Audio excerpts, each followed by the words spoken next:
născut în 94, undeva prin vară, și nu m-a dus barza că pe atunci era gripa aviară. Am avut o copilărie grea, îmi zic unii, poate de-aia mi-am băgat adânc pula în gura lui. Să nu vorbim de noroc că rămâneți cu toți panou. Tot timpul aveam ghinion când la cămin primeam cadou. Toți găseau jucării, nu-ți venea să crezi, numai eu găseam făină și pachete cu orez. Am avut muzica în sânge încă de când eram mic, doar că nu aveam pulsație în corp să pot să dau pe beat. Când mama mi interzicea ceva, începea criza. De la vârsta de 3 ani am avut contact cu priza. Mai târziu, cu 2 ani am fost scăpat din cărucior. Am căzut și m-am trezit la vecinul pe picior. Am crescut, am învățat, ținând mâna strâns pe coaie. Am învățat ce înseamnă beat-ul și rima pusă pe foaie. Eram ăia care vedeam peste jucării, care pe care zilnic trăgeam tare în felul nostru, știi? Felul nostru de a fi era unul mai senin. Noi am fost artiști de când ne-au ieșit primii canini. Eram ăia care vedeam peste jucării, care pe care zilnic trăgeam tare în felul nostru, știi? Felul nostru de a fi era unul mai senin. Noi am fost artiști de când ne-au ieșit primii canini. Am fost adus în 83 de o barză comunistă. Am luat viața în bot și apoi am dat-o la o muistă. Am început să am idei și o droaie de întrebări. Oare cât de tare m-aș bucura să împing o babă pe scări?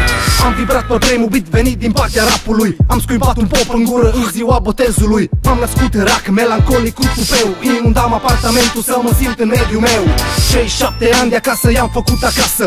Viața n-a fost simplă, futui morții ei de barză. Am început să mă revolt pe când pula mi-era penis. Mi-am bătut vecinul cu racheta lui de tenis. Din prima zi de școală mi-am dat seama că nu-mi place. Când i-am făcut la învățătoare cu ruciuri cum se de ace. M-a scăpat mama în sticlă și am rămas acolo. Și la prima gură de aer mi-am tras albumul solo.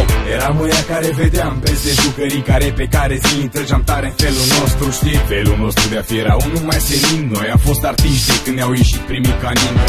Eram ăia care vedeam peste jucării, care pe care zilnic trăgeam tare în felul nostru, știi? Felul nostru de a fi era unul mai senin. Noi am fost artiști de când ne-au ieșit primii canini. Înregistrăm? Nu puteam să sar peste grop, erau tot la 2 metri. Și pentru că eram un copil cu mai multe idei decât centimetri, am încercat să am răbdare, numai că a fost fix pula. Cu cât eram mai mare, cu atât se îngroșa și gluma. Am învățat să not direct în curenții vieții. De-aia m-am mânicat de prea multe ori în obligații și pretenții. Cine se aseamănă se adună, e adevărat, te asigur. Tocmai de-aia stăteam eu încă de mic tot singur. Cu ochii mari încercam să înțeleg tot ce mă înconjoară. Și acum cu ochii și mai mari încercam nu știu câtă oară. Au încercat să mă hrănească cu doctrină și credință și m-au convins că societatea e lăcomie contraființă. În final m-am adaptat, îți arăt eu cum se face, că eu înțep prin vorbe, nu îmbrăcat la 4 ace. Mă mințeam constant că toate erau greșeli și iluzii. Și în loc de oameni preferam lângă mine perfuzii.